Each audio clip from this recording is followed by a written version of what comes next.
You are watching Arora media networking. Real ലൈഫിൽ ഞാൻ സൈന കൃഷ്ണ, ഒരു സാധാരണ പെൺകുട്ടി. ഞാൻ ഇല്ല അത്രേ ഉള്ളൂ. ഞാൻ സുർജിത് പുരോഹിത്, കണ്ണൂരാണ്. ഞാൻ എൻ്റെ സ്വദേശം മാവേലിക്കരയാണ്, ട്രിവാൻഡ്രത്താണ് സെറ്റിൽ ചെയ്തിരിക്കുന്നത്. ഇപ്പോൾ അമ്മയും ഞാനും ഉള്ളൂ. എനിക്കൊരു ബ്രദർ ഉണ്ട് അബുദാബിയിൽ, ഫാമിലി ആയിട്ട് അവർ അവിടെയാണ്. സിസ്റ്റർ UK അവരും ഫാമിലി ആയിട്ട്. ഇത്രയൊക്കെയുള്ളൂ, ഇതാണ് വിശേഷം. എൻ്റെ ക്യാരക്ടർ എന്ന് പറയുന്നത് ടീച്ചറുടെ മകനാണ് മഹേഷ്. വളരെ നല്ല സ്വഭാവത്തിനുടമയായിട്ടുള്ള, കാണുന്നവർക്കറിയാം, വളരെ നല്ല സ്വഭാവത്തിനുടമയായിട്ടുള്ള, അതെ, പെൺകുട്ടികളെ തീരെ നോക്കാത്ത, അടക്കോ ഒതുക്കമുള്ള നല്ല. അപ്പോൾ ടീച്ചറെ ഒരു മകനാണ്. രസമായിട്ടുള്ളൊരു ക്യാരക്ടറാണ്. നന്നായിട്ട് ചെയ്യാനുള്ളൊരു ക്യാരക്ടറാണ് മഹേഷ്. എല്ലാ പല പല സ്റ്റേജസിലൂടെ പോകുന്ന ഒരാളാണ്. അപ്പം അതാണ് മഹേഷ്. ബാക്കി ഇങ്ങനെ ഓഡിയൻസ് കാണുന്നുണ്ടല്ലോ. ഓക്കെ, ഞാൻ ചെയ്യുന്ന ക്യാരക്ടർ എന്ന് പറഞ്ഞാൽ രേണുക, ടീച്ചറമ്മയുടെ മകനായ മഹേഷിൻ്റെ വൈഫാണ്. ഇടയ്ക്കിടയ്ക്ക് മഹേഷിൻ്റെ 2 കൊട്ടൊക്കെ കൊടുക്കാറുണ്ട്. ലൊക്കേഷനിലാട്ടോ, അതിൻ്റെ ബഹളങ്ങൾ ഇവിടെ നടക്കുന്നുണ്ടാവും, ഒന്നും കാര്യമാക്കണ്ട. ഓക്കെ, അപ്പോൾ രസകരമായിട്ട് പോകുന്നുണ്ട് ടീച്ചറമ്മയുടെ ലൊക്കേഷനിൽ. രേണുകയും മഹേഷും നല്ല ടോം ആൻഡ് ജെറി സ്റ്റൈലിൽ ഇങ്ങനെ അല്ലേ അടിച്ചു പൊളിക്കുകയാണ്. ഞങ്ങൾ എൻജോയ് ചെയ്യാണ്. ഇതിനു മുമ്പ് ചെയ്തിട്ടുള്ള ക്യാരക്ടേഴ്സ് എന്ന് പറയുന്നത് നെഗറ്റീവ് വില്ലത്തി, ഭയങ്കര വില്ലത്തി ക്യാരക്ടേഴ്സൊക്കെ ആയിരുന്നു. അപ്പം രേണുകയിലെ ടീച്ചറമ്മയിലെ രേണുക എന്ന് പറയുന്നത് കുറച്ച് നല്ല ഹ്യൂമറസ് അല്ലേ, കുറേ നല്ല മൊമെൻറ്റ്സ് ഒക്കെ ഉണ്ട്. പക്കാ വില്ലത്തി അങ്ങനെയൊന്നും അല്ല. അതാ പറഞ്ഞാൽ ഏറ്റവും നല്ലൊരു, എനിക്ക് തോന്നുന്നു ഇതിനകത്ത് ഞാൻ ഏറ്റവും കൂടുതൽ കോമ്പിനേഷൻ സീൻസും അതുപോലെ തന്നെ കൂടുതൽ എൻ്റർടൈനിങ് ആയിട്ട് ചെയ്തുകൊണ്ടിരിക്കുന്ന ഞങ്ങൾ രണ്ടുപേരും നമ്മളുടെ ഒരു കോംബോ ആണ്. അത് ഒരുപാട് പേർക്ക് ഇഷ്ടമാണെന്ന് പറയാറുണ്ട്. അതിൽ ഭയങ്കര സന്തോഷമുണ്ട്. എല്ലാവരും പറയും നിങ്ങൾ തമ്മിലുള്ള കോംബോ അടിപൊളിയാണ്, നല്ലൊരു രണ്ടുപേരും തമ്മിൽ കട്ടയ്ക്ക് നിൽക്കുന്നുണ്ട് എന്നൊക്കെ പറയാറുണ്ട്. അത് കേൾക്കുമ്പോൾ ഒരുപാട് സന്തോഷം. എന്നെ സംബന്ധിച്ച് ഞാൻ ഈ പറഞ്ഞതുപോലെ ഞാൻ ചെയ്യുന്നൊരു ക്യാരക്ടറിൻ്റെ ഒരു പല ഷെയ്ഡുകളുള്ളതുകൊണ്ട് തന്നെ കുറച്ച് ഇച്ചിരി നെഗറ്റീവ് സാധനങ്ങളും പിന്നെ ഈ പറയുന്ന പോലെ ഒരു കോഴിത്തിറക്കി ഉള്ളത് കൊണ്ട് അത് ഇച്ചിരി ഒന്നുമല്ല, കുറച്ച് കൂടുതലാണ്. അപ്പോൾ പുറത്തൊക്കെ നല്ല റെസ്പോൺസാണ്. എന്തായാലും അടിപൊളിയാണ്, അടിപൊളി ഫീഡ്ബാക്കാണ് നമുക്ക് കിട്ടുന്നത്. പക്ഷെ ഇപ്പം പ്രേക്ഷകർക്ക് അത്രയ്ക്ക് ഇഷ്ടമുള്ള മഹേഷാണെന്ന് തോന്നുന്നില്ല. ആദ്യമൊക്കെ എല്ലാവരും ഭയങ്കര ഫണ്ണായിട്ടാണ് മഹേഷിനെ കണ്ടുകൊണ്ടിരുന്നത്. പക്ഷെ ഇപ്പൊ എല്ലാരും പറയുന്നത് കൈ കിട്ടി 2 എണ്ണം കൊടുക്കണമെന്നാ. അമ്മയെ കൊണ്ടുവന്ന് പൂട്ടിയിടുന്നത് നല്ല കാര്യമാണോ? നിങ്ങളല്ലേ മനുഷ്യ അമ്മയെ കൊണ്ടുവന്ന് പൂട്ടിയിടുന്നത്? അതെ, പൂട്ടിയിട്ടതാണ്, അത് ശരിയാണ്. പക്ഷേ അങ്ങനെയല്ല, എന്താ അറിയോ, പറയട്ടെ, അത് സ്വന്തം പെണ്ണുമ്പോഴോട് പോലും പറയാതെ. അല്ല, എന്താ സംഭവം അറിയാം. ഞാനിപ്പോ ഈ ഇതൊരു ഒരു പ്രത്യേക ഒരു കഥാപാത്രം ആയതുകൊണ്ട് തന്നെ ആൾക്കാർ ആ ഭാഗത്ത് നിന്ന് അങ്ങനെയുള്ള റെസ്പോൺസ് കിട്ടുമ്പോൾ ഒരു അങ്ങനെ കാണുന്നു എന്ന് പറയുമ്പോൾ തന്നെ നമ്മളെ ക്യാരക്ടറാണല്ലോ സക്സസ് ആകുന്നത്. അപ്പൊ അതിനെ സംബന്ധിച്ച് ഭയങ്കര സന്തോഷമുള്ള കാര്യം. ഇപ്പം ഈവൻ നമ്മൾ അടുത്തറിയുന്ന ആൾക്കാർ പോലും നീ ഇങ്ങനെയുള്ള ഒരാളായിരുന്നോ, നീ ഇങ്ങനത്തെ ഒരുത്തനായിരുന്നോ, ഇങ്ങനെ നമ്മൾ അടുത്തറിയുന്ന ഇത്രയും കാലം നമ്മളെ നോർമലി നമ്മളെ മറ്റുള്ള സീരിയലുകളൊക്കെ കണ്ട് നമ്മൾ ചെയ്തു വരുന്ന കഥാപാത്രത്തെ മാറിയിട്ട് നീ ഇങ്ങനെയെല്ലാം ചെയ്യോ എന്ന് ചോദിക്കുന്ന രീതിയിൽ മഹേഷിന്റെ ഗ്രാഫ് അങ്ങനെയായിരുന്നല്ലോ തുടക്കം മുതൽ. അതെ, അപ്പൊ ആ തരത്തിലേക്ക് പോയി ഒരു ഇത്തിരി നെഗറ്റീവ് ഷെയ്ഡൊക്കെ വന്നു കഴിഞ്ഞപ്പോഴത്തേക്കും ആ തരത്തിലുള്ള ഫീഡ്ബാക്കുകൾ വരുമ്പോൾ ഭയങ്കര സന്തോഷമുണ്ട്. അത് ആൾക്കാർ ജനങ്ങൾ സ്വീകരിച്ചു എന്ന് പറയുമ്പോൾ ഞങ്ങൾക്ക് ഭയങ്കര സന്തോഷമാണ്. കലിപ്പ് ഫാൻ ബോയ് എന്നല്ല, എനിക്ക് കിട്ടുന്ന റിവ്യൂസ് ഒക്കെ അങ്ങനെയാണ്. ആൾക്കാരുടെ പറയുന്നുണ്ട് അതിന് ഓവർ കലിപ്പ് ഒന്നും ഇതിലല്ല, അല്ലാത്ത രീതിയിൽ.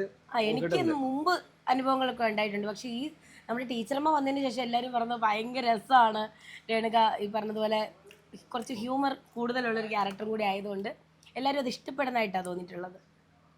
നല്ല റെസ്പോൺസായിരുന്നു. കരിയർ ബയോഗ്രഫി എന്ന് പറഞ്ഞാൽ ഞാൻ വന്നത് ചൈൽഡ് ആർട്ടിസ്റ്റായിട്ടാണ്.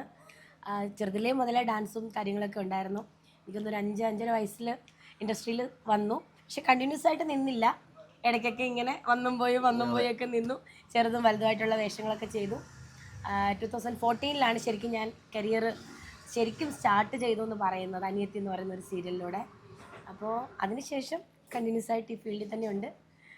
വില്ലത്തി വേഷമൊക്കെ ആയിരുന്നു ചെയ്തുകൊണ്ടിരുന്നത് അല്ലേ?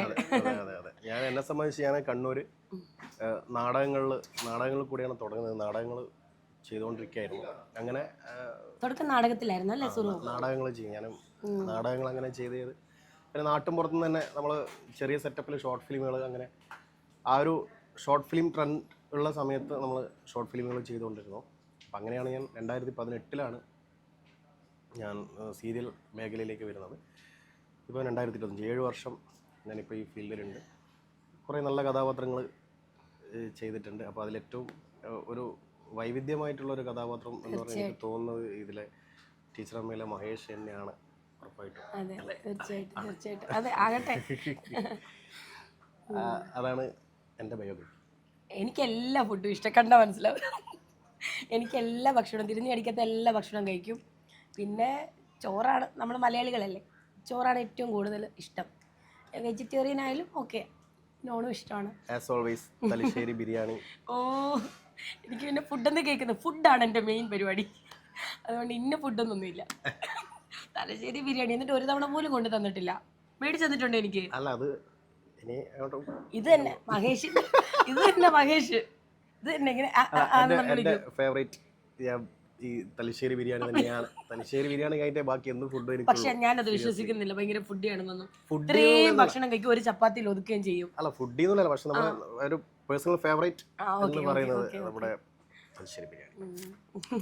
എനിക്ക് കുക്കിംഗ് ഭയങ്കര ഇഷ്ടമാണ്. ഞാൻ അത്യാവശ്യം നന്നായിട്ട് കുക്ക് ചെയ്യും. അത് ഭയങ്കര അഹങ്കാരത്തോടെ പറയും. ഞാനൊരു നാട്ടിൻപുറത്താണ് വളർന്നത്. അപ്പോൾ അതുകൊണ്ട് തന്നെ എല്ലാ ഭക്ഷണവും കുഞ്ഞുനാളിലെ മുതലേ വെച്ചുണ്ടാക്കി ശീലമുണ്ട്. കുക്ക് ചെയ്ത് എല്ലാവർക്കും കൊടുക്കാനും ഭയങ്കര ഇഷ്ടമാണ്. എനിക്ക് കുക്കിംഗ് എന്ന് പറഞ്ഞൊരു ഓംലെറ്റ് ഉണ്ടാക്കാൻ പോലും എനിക്ക് അറിഞ്ഞൂടാ. എന്ത് വെച്ച് ഉണ്ടാക്കണം അറിയോ? ഒറ്റക്ക് എവിടെയെങ്കിലും വിട്ടുപോയിട്ട് ഞാൻ പട്ടിണി കിടന്ന് ചാവും. സീരിയസ്ലി എനിക്കൊരു ഷിജന നന്നായിട്ട് കുക്ക് ചെയ്യും. ഒരുപാട് വെറൈറ്റി. വൈഫാണ് ഷിജന, ഷീസ് ഫാർമസിസ്റ്റ്. നമ്മുടെ ഏറ്റവും കൂടുതൽ ക്രിട്ടിസൈസ് ചെയ്തിട്ടുള്ളത് ഷിജിനെയാണ്. നല്ല അഭിപ്രായങ്ങളൊക്കെ പറയുന്നത് ഷിജിനെയാണ്, അല്ലേ? തീർച്ചയായിട്ടും. ഞങ്ങൾ തമ്മിൽ നല്ല കോമ്പിനേഷൻ സീൻസ് ഒക്കെ വരുമ്പോൾ നല്ല അഭിപ്രായങ്ങളൊക്കെ പറയാറുണ്ട്. അതുപോലെ നല്ലൊരു കുക്കുമാണ്. അതുകൊണ്ട് തന്നെ ഞാൻ ഇങ്ങനെ വളരെ നല്ല എക്സ്പീരിയൻസ് ആണ്. ഞങ്ങൾക്കൊക്കെ അഭിമാനമാണ് ചേച്ചിയെപ്പോലെ ഒരു ആർട്ടിസ്റ്റിൻ്റെ കൂടെ സ്ക്രീൻ സ്പേസ് പങ്കുവയ്ക്കുക എന്ന് പറയുന്നത്. ബിക്കോസ് എല്ലാ മലയാളികൾക്കും അറിയാം ശ്രീലക്ഷ്മി എന്ന് പറയുന്ന ഒരു ആർട്ടിസ്റ്റ് ഏത് റേഞ്ചിലുള്ള ഒരു ആർട്ടിസ്റ്റാണ്. സോ ശ്രീലക്ഷ്മി ചേച്ചി ഞങ്ങൾക്കും ശരിക്കും ഒരു അമ്മയാണ്, ചേച്ചിയാണ്. ഞങ്ങൾക്കും അതൊരു അഭിമാനമാണ് ടീച്ചറമ്മയായിട്ട് ഞങ്ങൾക്ക് ടീച്ചറമ്മയുടെ കൂടെ വർക്ക് ചെയ്യാൻ പറ്റി എന്നുള്ളത്. എനിക്കത് അതുപോലെ ഒരു പ്രത്യേക എക്സ്പീരിയൻസ് എന്താ വെച്ചാൽ, ശ്രീലക്ഷ്മി ചേച്ചി ഞാൻ ആദ്യമായിട്ട് കാണുന്നത് നമ്മുടെ നാട്ടിൽ കണ്ണൂർ ഒരു സിനിമയുടെ ഷൂട്ടിംഗ് നടക്കുന്നുണ്ടായിരുന്നു, മാഹിയിൽ. അപ്പോൾ ഷൂട്ടിംഗ് നടക്കുന്ന സമയത്ത് ഞാൻ ഇങ്ങനെ എക്സൈറ്റഡ് ആയിട്ട് ഇങ്ങനെ ഷൂട്ടിംഗ് കാണാൻ വേണ്ടി പോകുന്ന സമയത്ത് അതിൽ ശ്രീലക്ഷ്മി ചേച്ചി ഇങ്ങനെ വന്നുകൊണ്ടിരിക്കുക. അപ്പോൾ ഞാൻ ആദ്യമായിട്ട് ഇങ്ങനെ കണ്ടുകൊണ്ടിരിക്കുക, ചേച്ചി ഇങ്ങനെ കാറിൽ നിന്ന് ഇറങ്ങുന്നു, ഇങ്ങനെ പോകുന്നു. എനിക്ക് ഭയങ്കര സന്തോഷമായി. പിന്നെ ഞാൻ ചേച്ചിയുടെ കൂടെ വേറൊരു സീരിയലിൽ അഭിനയിച്ചു. ഇപ്പം ചേച്ചിയുടെ മകനായിട്ട് അഭിനയിക്കുന്നു. അതെനിക്ക് എന്നെ സംബന്ധിച്ചത് ഭയങ്കര ഒരു അനുഭവമാണ്. ഞാൻ അങ്ങനെ ദൂരെ നിന്ന് ഇങ്ങനെ നോക്കി നിന്ന ഒരു ഫാൻ എന്നുള്ളൊരു സെറ്റപ്പിൽ നിന്ന് മകനായിട്ട് അഭിനയിക്കുന്നു എന്ന് പറയുന്ന ഒരു സംഭവം ഞാനിങ്ങനെ വിചാരിച്ചിട്ടുണ്ടായിരുന്നു. ഞാൻ ചേച്ചിയുടെ മറ്റേ ഒരു വടക്കൻ സെൽഫി എന്ന് പറയുന്ന സിനിമേൻ്റെ അകത്ത് നിവിൻ പോളിയുടെ അമ്മയാണ്, ഇതിലിപ്പം എൻ്റെ അമ്മയാണ്. രണ്ട് കഥാപാത്രം തമ്മിലുള്ള ഒരു ബന്ധമുണ്ട്. എന്താ അറിയോ? ആ സിനിമയിൽ ഈ സീരിയലിൽ മകൻ രണ്ടും വാഴകളാണ്. അത് ഞാനിങ്ങനെ ആലോചിച്ചു, ശരിയാണല്ലോ, ആ കഥാപാത്രം അങ്ങനെയാണല്ലോ, ഈ കഥാപാത്രം ഇങ്ങനെയാണല്ലോ. അപ്പം പാവം പിടിച്ച് ശ്രീലക്ഷ്മി ചേച്ചിയുടെ ഒരു അവസ്ഥ. പിന്നെ ചേച്ചി ലൊക്കേഷനിൽ ഞങ്ങൾക്ക് നമ്മൾ ഈ പറഞ്ഞ പോലെ ശ്രീലക്ഷ്മി എന്ന് പറയുന്ന ഒരു ആർട്ടിസ്റ്റിനോട് വർക്ക് ചെയ്യുമ്പം നേരത്തെ പറഞ്ഞ പോലെ ഭയങ്കര ഒരു ആദ്യം ഇത്രയും സീനിയർ ആണെന്നുള്ളത്, പക്ഷെ ലൊക്കേഷനിൽ ഞങ്ങളെക്കാൾ അല്ലേ ഭയങ്കര ഡൗൺ ടു എർത്ത് ആണ്. ഞങ്ങളിൽ ഒരാളെ പോലെയാണ് ചേച്ചി ബിഹേവ് ചെയ്യുന്നത്. അതുകൊണ്ട് ഞങ്ങൾക്ക് ആ ഒരു ഇതങ്ങ് മാറി. ഇപ്പം ഞങ്ങൾക്ക് ഞങ്ങളുടെ ഫേവറേറ്റ് ചേച്ചി. അതെ, നമ്മുടെ ഫേവറേറ്റ് ചേച്ചിയാണ്. അപ്പോൾ ഒരുപാട് സന്തോഷം നമുക്ക് ഇങ്ങനെ ഒരു ടൈം കിട്ടിയതിൽ കാണാൻ, നമ്മൾ സംവദിക്കാൻ പറ്റിയതിൽ ഒരുപാട് സന്തോഷം. ഇനി നമ്മൾ കൂടുതൽ അപ്ഡേഷൻസും കൂടുതൽ കാര്യങ്ങളും കൂടുതൽ സംഗതികളൊക്കെ ആയിട്ട് ഇനിയും വരും. നിങ്ങളെല്ലാവരും നമ്മുടെ സീരിയൽ കാണണം. നിങ്ങളുടെ പ്രോത്സാഹനമാണ് നമ്മളെപ്പോലുള്ള ഈ ചെറിയ കലാകാരന്മാരുടെ വിജയം എന്ന് പറയുന്നത്. അപ്പോൾ ഉറപ്പായിട്ടും ഇനിയും അങ്ങോട്ട് പ്രതീക്ഷിക്കുന്നു. Thank you. ഇതുവരെ തന്ന എല്ലാ സപ്പോർട്ടും ഇനിയും തുടർന്നു ഉണ്ടാവണം, ഞങ്ങൾക്കും ഞങ്ങളുടെ ടീച്ചറമ്മയ്ക്കും. അപ്പോൾ എല്ലാവിധമായ പ്രാർത്ഥനയും സ്നേഹവും എല്ലാം നിങ്ങളുടെ പ്രാർത്ഥന ഞങ്ങളുടെ കൂടെയും അതുപോലെ ഞങ്ങളും നിങ്ങളുടെ സ്നേഹം ആഗ്രഹിക്കുന്നു. Thank you very much. So much. Thank you.